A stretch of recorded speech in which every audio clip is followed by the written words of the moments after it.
Hello, नमस्कार. तर आज आपण बघणार आहे एकदम टेस्टी जेवणासोबत तोंडी लावण्यासाठी चटणी. तर 10 ते 12 लसूण पाकळ्या आहेत. गावरानी लसूण आहे. सुगंध फार छान येतोय आणि कोथिंबीर आणि जिरे एकदम असं बारीक वाटून घेते.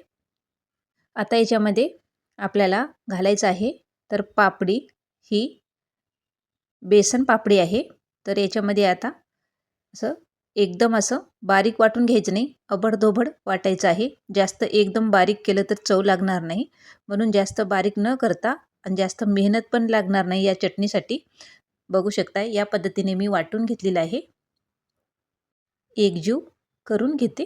तर आता आपल्याला याच्यात घालायचं आहे मिरची पावडर घालायची आहे.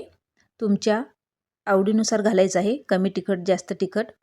मिरची पावडर घातलेली आहे आणि चवीनुसार मीठ, कारण पापडीत पण मीठ असते, बेतानंच घालायचं. आता हे पूर्ण मिक्स करून घेऊया. चमचनं आता पूर्ण मिक्स केलेलं आहे.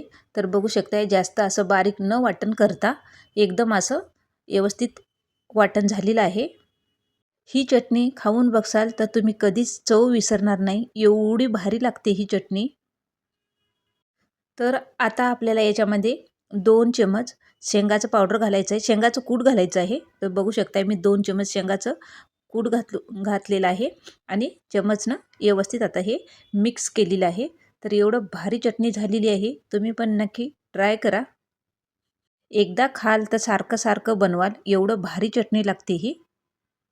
जेवणासोबत म्हणा, चपाती भाकरीसोबत डब्याला देण्यासाठी खूप भारी चटणी, एकदम अशी चवदार चटणी. बेसन पापडी चटणी तयार आहे. खमंग अशी चटणी. तुम्ही पण नक्की ट्राय करा ही चटणी.